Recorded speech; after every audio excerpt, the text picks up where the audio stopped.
Cuba platform supports hot deploy technology, which helps to apply project changes to the running application immediately, without need to restart application server. In essence, hot deploy is performed by copying the updated resources and classes of the project into the configuration directory of the application. By default, for the web client, it is build/tomcat/conf/app. This video demonstrates using hot deploy for rapid UI development.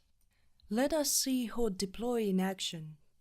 We need to open a Cuba Studio project and make sure that Instant Hot Deploy box is checked in the Screens section of the navigator.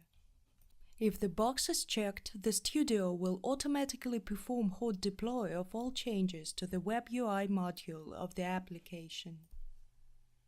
Let us start the application by running the Start Application Server command. At server startup, the Studio will assemble the web client by creating the appropriate jar files in the build/tomcat/webapps/app directory. Let us log in to the system and open any screen. After that, let us go back to the Studio and open the same screen for editing, make some changes to the screen and save them.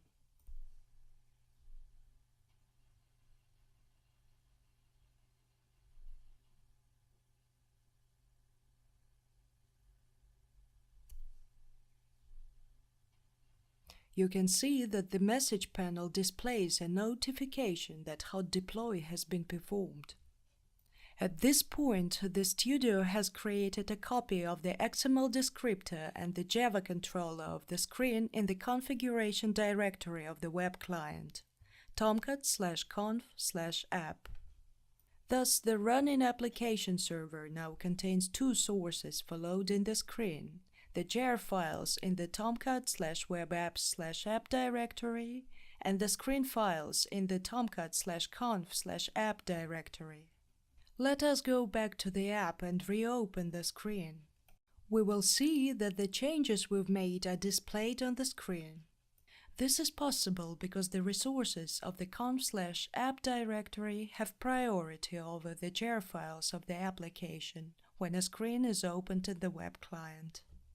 The screen loader first looks for the screen in the configuration directory and then, if the screen is not located, calls the jar files.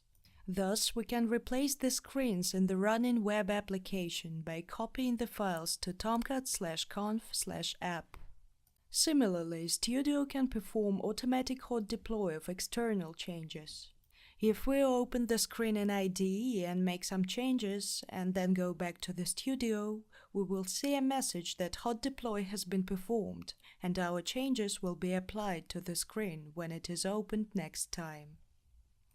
When application server is restarted, all files in the tomcat/conf/app directory are removed and the changes are saved to the application jar files. It is also possible to use hot deploy without the Studio. Let us close the Studio, open the working directory of the Cuba project and start the command line from here. After that, let us run Gradle wrapper command with deploy_conf parameter. The deploy_conf task of the build Gradle script will be launched. It will copy all the contents of the GUI and web modules into the tomcat/conf/app directory.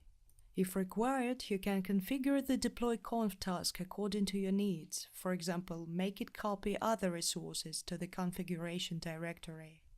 The deploy_conf task can also be invoked from the Studio. To do this, select Run hot deploy_conf in the application menu. If you need to clear the tomcat/conf/app directory after running hot deploy manually, you can use the clean conf task of the Gradle wrapper. It will remove all files except for local.app.properties, which is the application properties configuration file. This task is also executed when application is being assembled before restarting the server. This is why the configuration directory is empty after restart. Thank you for watching.